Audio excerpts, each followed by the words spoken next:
모든 이야기는 1차 포에니 전쟁에서 시작됩니다.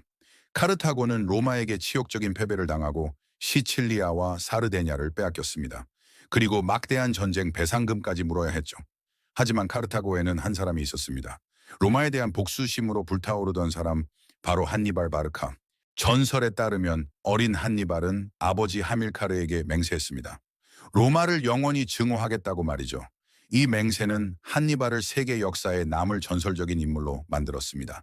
기원전 219년 한니발은 로마와 협정을 무시하고 에스파냐의 로마 동맹 도시 사가운툼을 공격했습니다.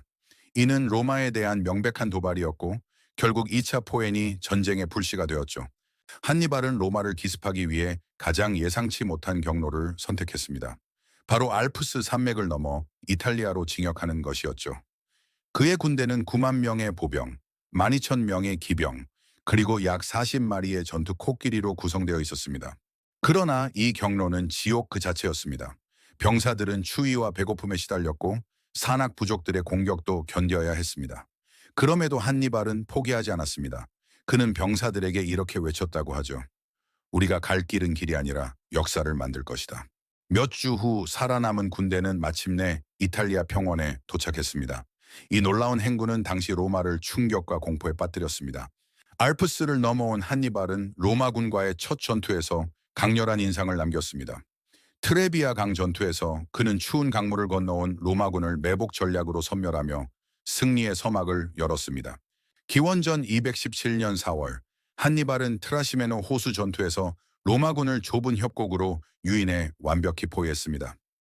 로마군 15,000명이 사망했고 이는 로마 역사상 가장 참혹한 날 중 하나로 기록됩니다. 그리고 기원전 216년 8월 한니발은 전쟁사에서 가장 완벽한 승리를 거둡니다. 칸네 전투에서 그는 병력을 반달 모양으로 배치해 로마군을 유인하고 양쪽 날개와 기병으로 완벽히 포위하여 5만 명 이상의 로마 병사를 학살했습니다. 이 전술은 포위 섬멸 전략의 교과서로 오늘날까지도 연구되고 있죠. 하지만 로마는 쉽게 무너지지 않았습니다. 로마의 젊은 장군 스키피오 아프리카누스가 등장하면서 반격의 서막이 열렸죠. 그는 한니발과 같은 전술을 연구하며 에스파냐에서 카르타고군을 하나씩 물리쳤습니다. 스키피오는 한니발을 이탈리아에서 철수하게 만들기 위해 북아프리카를 직접 공격했습니다. 한니발은 고국 카르타고로 돌아가야 했고 두 장군은 자마 전투에서 운명의 대결을 벌이게 됩니다.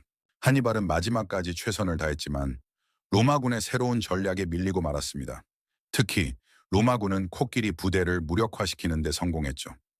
이 전투로 한니발은 패배했고 카르타고는 항복해야 했습니다. 2차 포에니 전쟁은 로마의 승리로 끝났습니다.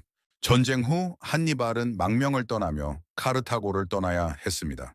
그는 기원전 183년 스스로 독약을 마시며 생을 마감했습니다. 하지만 그의 이름은 역사의 전설로 남았죠.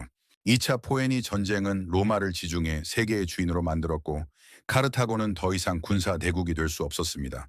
하지만 한니발의 대담한 전략과 용기는 오늘날까지도 인류 역사에서 가장 위대한 이야기로 기억되고 있습니다. 한니발은 이렇게 말했습니다. 우리가 할 수 없는 것은 없다. 우리가 두려워하지 않는다면. 그의 이야기는 용기와 대담함이 무엇인지 보여줍니다.